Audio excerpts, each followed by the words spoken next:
নমস্কার, তোমাদের সবাইকে আমাদের চ্যানেলে স্বাগত জানিয়ে আজকের ক্লাসটি শুরু করছি।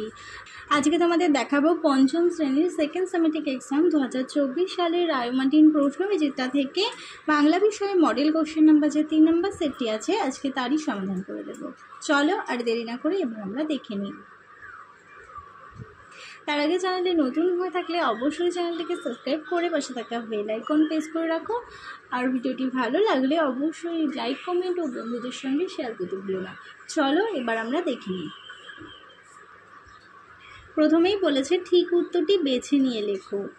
একের এক দাগে আছে যারা মধু সংগ্রহ করে তাদের বলে, উত্তর হবে মৌলি। পরের প্রশ্ন দেখো, একের দুই দাগে আছে ডাকাত দলের কানে গোজা ছিল, উত্তর হবে জবা ফুল। পরের প্রশ্নতে চলে যাই। দুই দাগে বলেছে, এবার দেখে নাও দুই দাগের প্রশ্নগুলো। নিচের প্রশ্নগুলো নিজের ভাষায় উত্তর লেখো। বলেছে যে কুমির আর শেয়াল মিলে চাষ করতে গেল। কুমির ও শেয়াল কিসে চাষ করতে গেল? উত্তর হবে কুমির ও শেয়াল মিলে প্রথমে আলুর চাষ করতে গেল।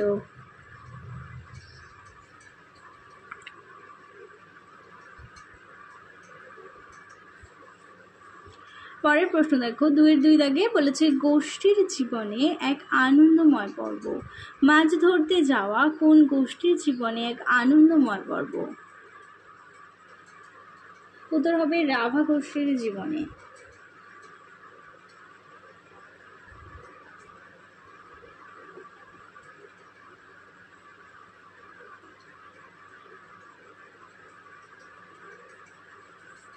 পরের প্রশ্ন দেখে নাও।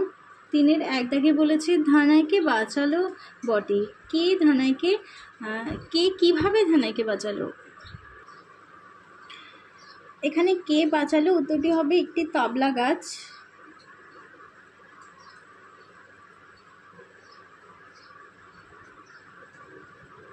বাঁচালো। আর কিভাবে বাঁচালো? বাঘটি ধানাইকে লক্ষ্য করে যখন ঝাঁপ দিচ্ছিল তখন ধানাইকে ডিঙিয়ে তাবলা গাছের ওপরে পড়ে। গাছের ঠোক্করকে সে মাথায় আঘাত লেগে বাঘটি উল্টে পড়ে যায় একটি শীর্ষের মধ্যে। এবার পরের প্রশ্ন দেখো, দীর্ঘ যাত্রা শেষে তারা ভগবানের প্রাসাদে পৌঁছালো। কারা ভগবানের প্রাসাদে পৌঁছালো? তাদের হাতে ভগবান ও তার রক্ষীরা কিভাবে নাকাল হলো? এখানে কারা ভগবানের প্রাসাদে গেছিল? তো হবে ব্যাঙ, মৌমাছি,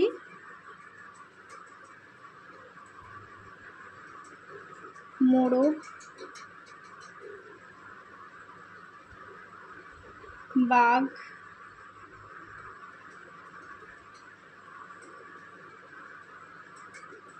প্রাসাদে পৌঁছালো।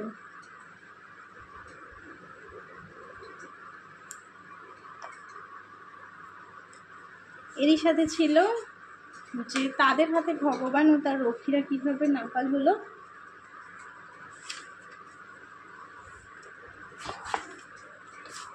এর উত্তরটি তোমরা 64 নম্বর পেজে পেয়ে যাবে। দেখো, মৌমাছিরা রক্ষীদের মুখে হুল ফোটাতে লাগলো, বাঘ তাদের খেয়ে নেবে বলে ভয় দেখালো। এইসব গোলমালের মধ্যে মোরগও তার ডানা চাপটে ভয় দেখাচ্ছিল। এইভাবেই ভগবান আর তার রক্ষীরা মৌমাছি, বাঘ ও মোরগের হাতে নাকাল হলো। পরের প্রশ্ন দেখো, চলে যাই 4 দাগে। বলেছে ঠিক উত্তরটি বেছে নিয়ে দেখো। 4-এর এক দাগে আছে মাঠ মানে শুধু যা নয় তা হলো, উত্তর হবে মজা। গ্রীষ্মের একটি ফুল হলো, উত্তর হবে চাপা। পরের প্রশ্নে চলে যাই। বলেছে নিচের প্রশ্নগুলো নিজের ভাষায় লেখো। 5-এর এক দাগে আছে মাঠ মানে ছুট কবিতাটি কোন কবির কোন কাব্যগ্রন্থ থেকে নেওয়া হচ্ছে? উত্তর হবে মাঠ মানে ছুট কবিতাটি কার্তিক ঘোষের, কবি কার্তিক ঘোষের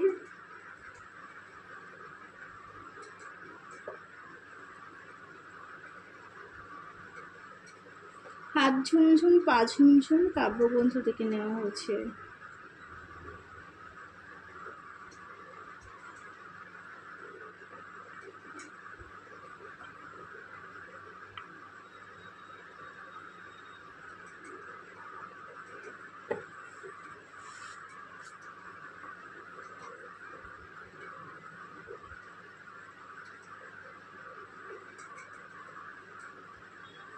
পরের প্রশ্ন দেখো, রবীন্দ্রনাথ ঠাকুর কত সালে কোন কাব্যগ্রন্থের জন্য নোবেল পুরস্কার পান?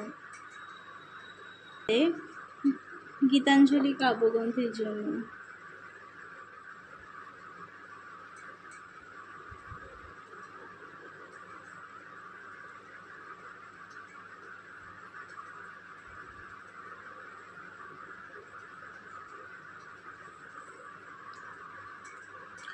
ছয় দাগে চলে যাই, বলেছে নিচের যে কোনো একটি প্রশ্নের উত্তর দাও। 6-এর 1 দাগে আছে, দোষী ছেলে কেমন?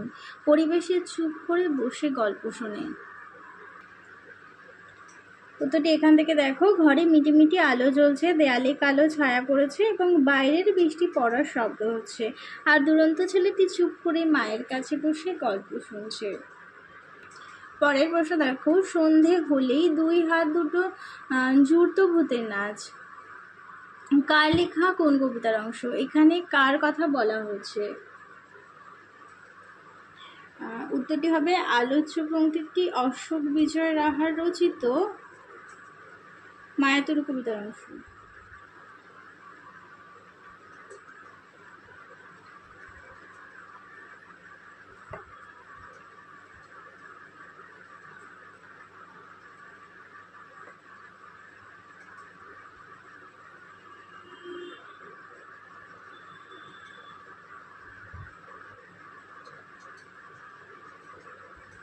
এখানে কার কথা বলা হয়েছে? উত্তর হবে মায়াবী গাছটির কথা বলা হয়েছে, যে ভূতের নৃত্য দেখাতো।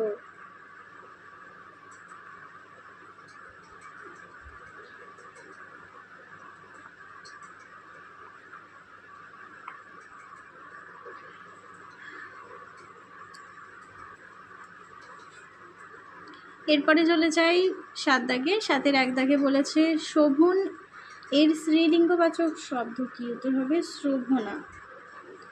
তারপরে আছে বিন্দু শব্দযোগে যে শব্দটি ব্যবহার করা হয় সেটি হলো সদস্য বিন্দু। এরপরে চলে যাই 8 দাগে, বলেছে দ্বিবচন কোন ভাষায় ব্যবহৃত হয়? উত্তর হবে সংস্কৃত ভাষায়।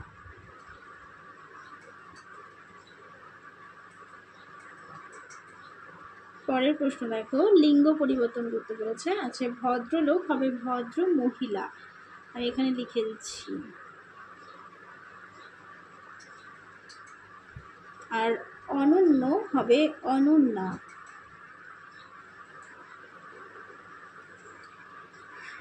8-এর 3 দাগে বলেছে পুংলিঙ্গবাচক শব্দের সঙ্গে নি যোগ করে তৈরি একটি স্ত্রীলিঙ্গবাচক শব্দের উদাহরণ দাও।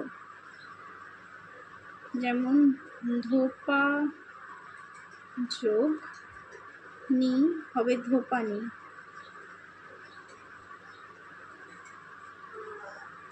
এবার চলো দেখো 9 দাগে বলেছে পরীক্ষা কেমন হলো জানিয়ে। এরপরে দেখো 9 দাগে আছে পরীক্ষা কেমন হলো জানিয়ে দিদিকে একটি চিঠি লেখো।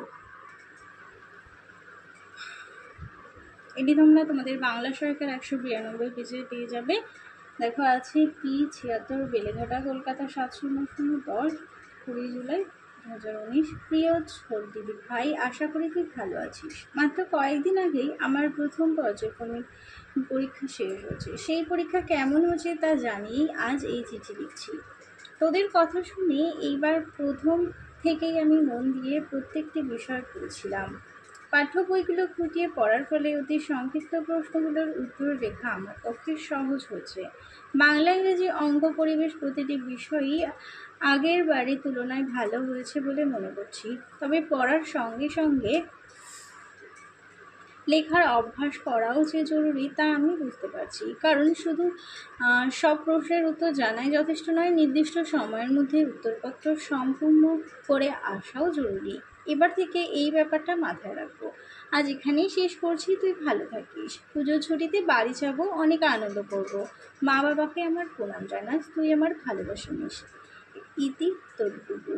এদিকে দেখো বাড়িকে নিচে দিদির ঠিকানা দিতে হবে, যেমন ডাক টিকিট অবশ্যই দিতে হবে। এরপরে দিদির নাম হচ্ছে অঞ্জিতা দত্ত, প্রযত্নে অর্ণব দত্ত, গ্রাম মাঝিয়া, জেলা নদিয়া, ফোন নম্বর 741507।